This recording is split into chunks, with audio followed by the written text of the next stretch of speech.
Hello students, कैसे हैं आप सब। तो पिछले वीडियो के अंदर हमने डिस्कशन किया था सेक्स डिटर्मिनेशन कि कैसे जो एक न्यू बोर्न बेबी होता है उसका सेक्स डिसाइड होता है कि वो मेल होगा कि फीमेल। अगर आपने अभी तक वो वीडियो नहीं देखा है तो ऊपर आई बटन पे लिंक है, वहां से जाकर के आप उस वीडियो को देख सकते हैं। एंड आज के वीडियो के अंदर हम डिस्कशन करेंगे इवोल्यूशन को। So what is evolution? So we can say that evolution is a naturally occurring slow but continuous process of changes, irreversible changes.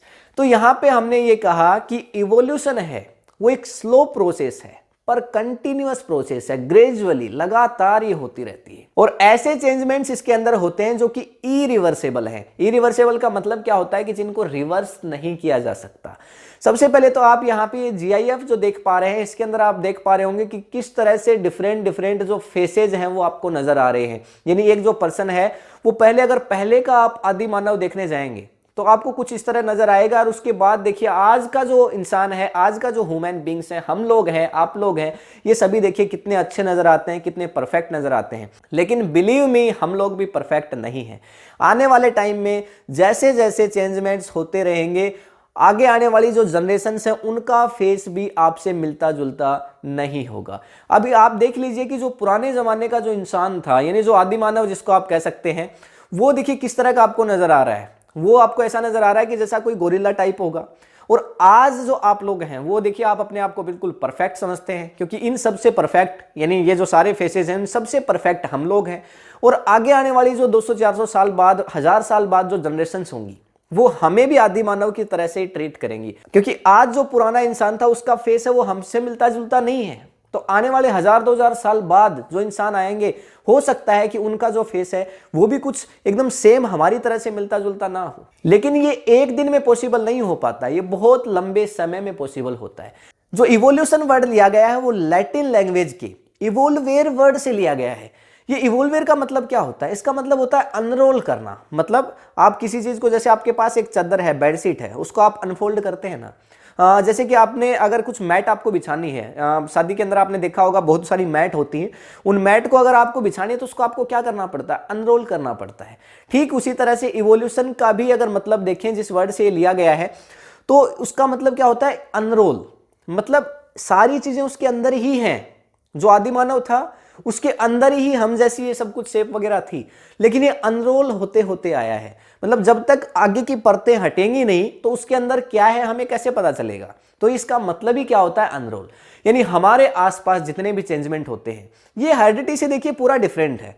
Heredity के अंदर हमने क्या पढ़ा था? हेरिडिटी में हमने देखा था कि पेरेंट से ऑफस्प्रिंग्स में कैरेक्टर है वो ट्रांसफर होते हैं। इवोल्यूशन थोड़ा अलग है। इवोल्यूशन के अंदर जो कैरेक्टर्स है वो पेरेंट से ट्रांसफर नहीं हो रहे, जो सराउंडिंग्स में, इन्वायरमेंट में जो चेंजमेंट हो रहा है उसकी वजह से जो चेंजमेंट्स आ रहे हैं उनको हम क्या बोल रहे हैं? इवोल्यूशन बोल रहे हैं। जैसे कि यहां पे सचिन तेंदुलकर का जो बेटा है वो एक अच्छा क्रिकेटर हो, ये जरूरी नहीं है, क्योंकि ये जो इंफॉर्मेशन है उसकी बॉडी के अंदर ये ट्रेड्स की फॉर्म में, गुणसूत्र की फॉर्म में सेव नहीं है। हम आगे पढ़ेंगे आगे के वीडियोज के अंदर जो इनहेरिटेड ट्रेड्स हैं और एक्वायर्ड ट्रेड्स हैं वो क्या होते हैं, जिसके अंदर मैं आपको बताऊंगा, कंप्लीट डिस्कशन करूंगा कि इनहेरिटेंस वाले जो ट्रेड्स होते हैं वो पेरेंट्स से ऑफस्प्रिंग में ट्रांसफर होते हैं। लेकिन जो एक्वायर्ड ट्रेड्स होते हैं वो यहाँ पे हम जब आ चुके हैं तो हमने अपने इन्वायरमेंट से लिए हैं। मतलब कि क्रिकेट खेलना एक कला है जो हमने जन्म लेने के बाद सीखी है। हमें अपने पेरेंट्स से क्रिकेट खेलने की, या मुझे टीचिंग करने की, या आप लोगों को टीच करने की, पढ़ने की, या आप में से कोई होगा जो अच्छा डांस करता होगा, आप में से कोई, बहुत सारे लोगों के पास अलग अलग टैलेंट होते हैं। ये सारे एक्वायर्ड कैरेक्टर्स हैं, एक्वायर्ड ट्रेट्स हैं। ये हमें विरासत में नहीं मिले हैं अपने पेरेंट्स से।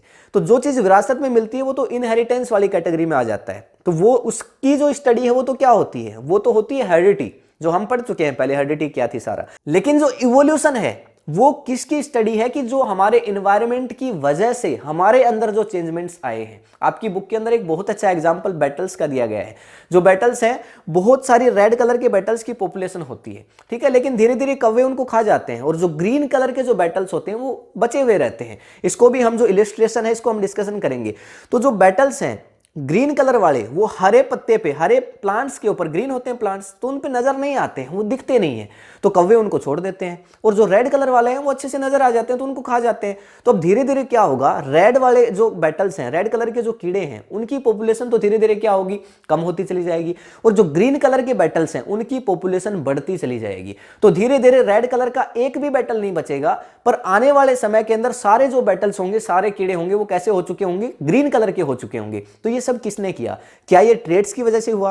क्या ये पेरेंट से ऑफस्प्रिंग में हुआ? नहीं, ये इन्वायरमेंट की वजह से हुआ कि इन्वायरमेंट ने उनकी जनरेशन को क्या कर दिया, चेंज कर दिया। जो ये इवोल्यूशन होता है ये दो टाइप से हो सकता है, या तो केमिकल इवोल्यूशन हो सकता है या फिर ऑर्गेनिक इवोल्यूशन हो सकता है। केमिकल इवोल्यूशन क्या होता है ये हमें बताता है, ओपरिन थ्योरी आपने पढ़ी होगी, अगर नहीं पढ़ी है तो देखिए ओपरिन थ्योरी के अंदर सीधा सा एग्जांपल दिया गया है कि हमारे आसपास इन्वायरमेंट में जितनी चीजें हैं उनका यूज करके एक सेल कैसे बनती है, एक सेल का जन्म कैसे होता है, और उस सेल से उसके बाद ऑर्गेनिक इवोल्यूशन आ जाता है। एक सेल से आगे हम सारे जो लिविंग ऑर्गेनिजम्स हैं ये कैसे बनते हैं, एक छोटे से बैक्टीरिया से, एक छोटे से छोटे ऑर्गेनिज्म से जो पहले शायद बना होगा कभी, एक सिंगल सेलुलर, उससे हमारे इंसान जैसी इतनी कॉम्प्लेक्स बॉडी स्ट्रक्चर कैसे बन पाई, ये ऑर्गेनिक में आता है। तो ओपरिन के अगर अकॉर्डिंगली हम बात करें ना केमिकल इवोल्यूशन की, तो वो क्या इवोल्यूशन था कि बेसिकली उनका ये कहना था कि पहले जब ये अर्थ बनी तो ओपरिन के अकॉर्डिंगली अगर हम बात करें तो यहां पे जो हमारी अर्थ है इसके ऊपर क्या था, एक्चुअल में पहले वाटर था, बहुत सारी इन्वायरमेंट में गैसेस थी, और ये अर्थ है ना वो उबल रही थी, बॉयल हो रही थी। आपको पता है, हम ऐसा माना जाता है, ऐसा एज्यूम करते हैं कि अर्थ है वो क्या है, एक स्टार का पीस है, एक स्टार का टुकड़ा है जो बहुत सालों बाद ठंडा हुआ। तो यहाँ पे सारा जो पानी है, वो समुद्र है, वो क्या हो रहे थे, बॉयल हो रहे थे, सारे जो सी हैं, ओशियंस हैं, वो बॉयल होने लग रहे थे। अब ये जब बॉयल हो रहे थे तो हमारे इन्वायरमेंट में बहुत सारी चीजें हैं, जैसे ऑक्सीजन है, नाइट्रोजन है, ये सारे एक दूसरे के साथ कंबाइन हुए, ये सारे एक दूसरे के साथ जुड़े, उनके अंदर बॉयल हुए। साथ ही जब बॉयल हो रहे थे तो जैसे नाइट्रोजन डाइऑक्साइड बन गया, नाइट्रोजन ऑक्साइड बन गया, सल्फर डाइऑक्साइड बन गया, सल्फर ऑक्साइड बन गया, मतलब जो एलिमेंट्स हैं उनके साथ ऑक्सीजन ऐड हो गई। मतलब बहुत ही सिंपल गैसेज से, बहुत ही सिंपल एलिमेंट से कुछ कॉम्प्लेक्स सब्सटेंस, कुछ कॉम्प्लेक्स कंपाउंड बने। और वो जो कॉम्प्लेक्स कंपाउंड है वो कैसे थे, उनमें से कुछ कॉम्प्लेक्स कंपाउंड थे जो कि ऑर्गेनिक भी थे। अगर आपको पता है तो हमारी जो बॉडी है वो क्या है, बेसिकली कार्बन का ही तो एक रूप है। हमारी बॉडी में भी तो सारे ऑर्गेनिक कंपाउंड्स ही तो हैं, नाइट्रोजन भरी पड़ी। भाई प्रोटीन क्या है, एमिनो एसिड्स होते हैं प्रोटीन में। भाई प्रोटीन में क्या है, एमिनो एसिड्स, NH2, यही तो होता है। तो ये जो NH2 है, एमिनो एसिड्स, यही हमारी बॉडी के अंदर प्रेजेंट होते हैं। Nitrogen dioxide NO2, NO, carbon dioxide, carbon monoxide, ये सारे क्या हैं, अलग अलग कंपाउंड्स हैं जो कि बने स्टार्टिंग में। ठीक है, अभी ये स्टार्टिंग में जब वाटर बॉईल हो रहा था उसके अंदर ये सारे जो ऑक्सीजन है, ये सारी गैसेज हैं, वो बॉईल हुई और इसे कंपाउंड बने। इन कंपाउंड से धीरे धीरे धीरे धीरे क्या हुआ कि कुछ लिविंग ऑर्गेनिजम्स ने जन्म लिया। ये ओपरिन की थ्योरी कहती है, ठीक है ना। तो ओपरिन की थ्योरी के अकॉर्डिंगली हम समझ सकते हैं किसको, केमिकल इवोल्यूशन को।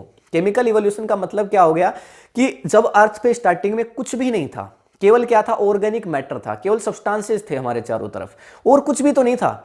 तो उनसे कैसे सिंपल से कॉम्प्लेक्स सब्सटेंस बने और उन कॉम्प्लेक्स सब्सटेंस से कैसे एक सेल क्रिएट हुई। सबसे पहले इस जीवन को जिंदा रखने के लिए, भाई इस पे लाइफ एग्जिस्ट करने के लिए एक सेल तो चाहिए ना कोई एक छोटा बैक्टीरिया तो चाहिए ना जिससे लाइफ आगे बढ़ सके।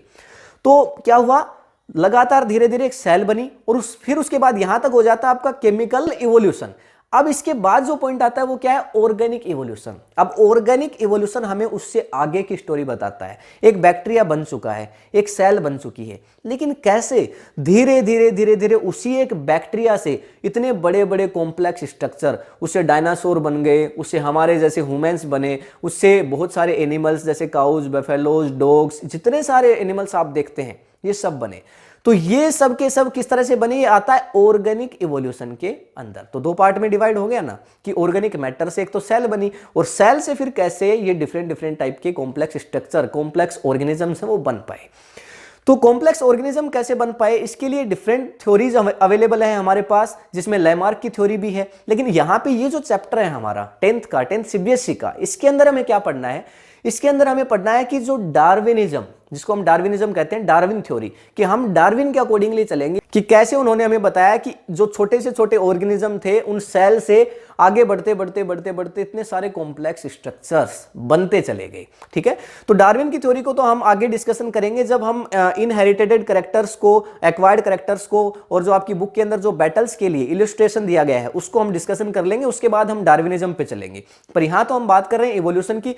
तो इवोल्यूशन आपको समझ आया कि हमारे इन्वायरमेंट के अंदर, हमारे एनवायरमेंट में जितने सारे चेंजमेंट्स हुए हमारे चारों तरफ, बहुत स्लो चेंजमेंट है, धीरे धीरे होते हैं, इरिवर्सेबल है। मतलब एक बार जैसे हमारी ह्यूमन बॉडी बन गई, अब हमसे बैक्टीरिया नहीं बन सकता।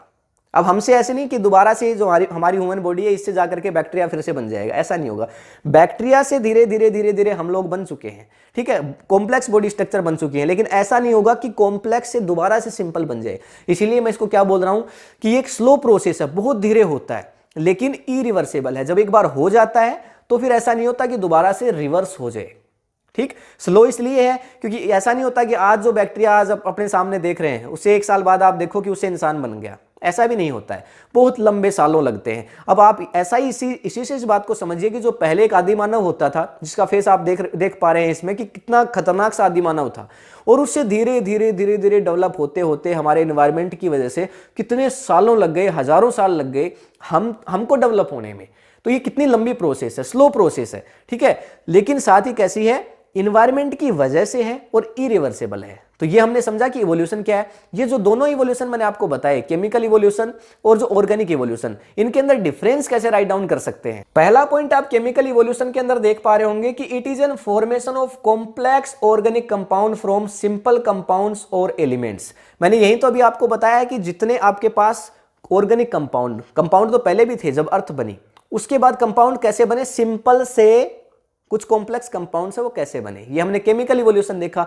और वहीं अगर बात करेंगे आपकी ऑर्गेनिक इवोल्यूशन में, तो it is formation of complex form of life from simple form of life. Simple form of life यहां पे एक सेल को कहा जा रहा है कि एक सेल से कैसे इतने इतने बॉडी डिजाइन बन पाए। भाई ये भी तो एक बड़ा क्वेश्चन है ना कि सेल कैसे आई होगी, पहली सेल इस अर्थ पे कैसे एग्जिस्ट हुई होगी। तो बहुत सारी थ्योरीज हमें समझाती हैं, जैसे कि मैंने अभी बताया ओपरिन की थ्योरी है, वो ऐसा बताती है कि कैसे सेल ने जन्म लिया। सेकंड पॉइंट आप देखेंगे केमिकल इवोल्यूशन में, तो it occurred at the time of origin of life. तो जब लाइफ का ओरिजिन हुआ, लाइफ अस्तित्व में आई, और आपको पता है what is the basic unit of life, that is cell.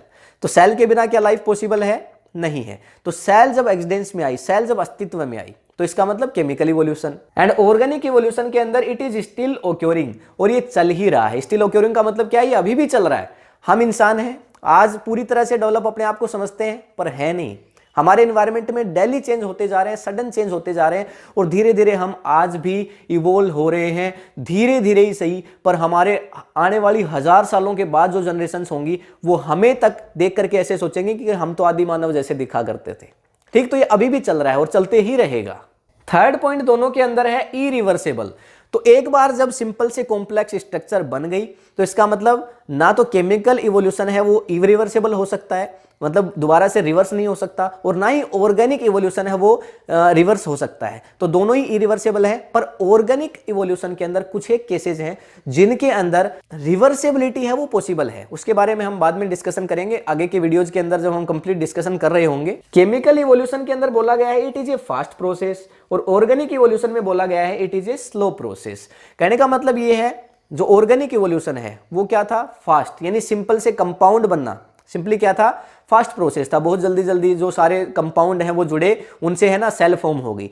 लेकिन ये स्लो प्रोसेस है, ये धीरे धीरे धीरे धीरे चलती है।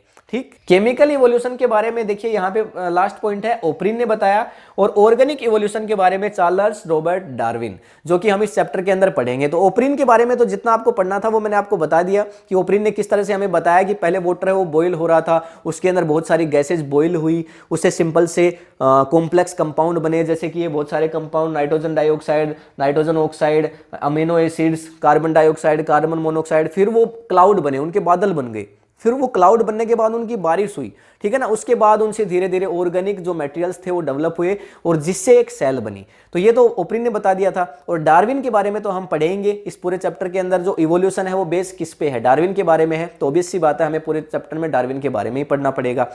तो ये था आपका इवोल्यूशन। तो कैसे आप इवोल्यूशन को डिफाइन कर सकते हैं आपको समझ आया होगा। इवोल्यूशन के दोनों टाइप्स जो मैंने आपको बताया, केमिकल इवोल्यूशन और ऑर्गेनिक इवोल्यूशन, आई होप समझ आया होगा आपको। तो अगर ये वीडियो आपको पसंद आया है तो इसे अपने फ्रेंड्स के साथ शेयर करिए। अगर आपका कोई क्वेश्चन है तो नीचे कमेंट में आप पुट कर सकते हैं। अगर आपने अभी तक इस चैनल को सब्सक्राइब नहीं किया है तो कर लीजिए, साथ ही बेल आइकॉन को जरूर प्रेस करिए ताकि हमारे सारे नोटिफिकेशंस हैं वो आपको मिलते रहें। मिलेंगे नेक्स्ट वीडियो के अंदर। यहाँ पे जो आपकी बुक के अंदर दिया गया है एन इलस्ट्रेशन, यानी जो बैटल्स हैं कैसे रेड से ग्रीन पॉपुलेशन में कन्वर्ट हुए, इस कंसेप्ट के साथ। तो मिलते हैं नेक्स्ट वीडियो में, तब तक के लिए thank you, have a nice day.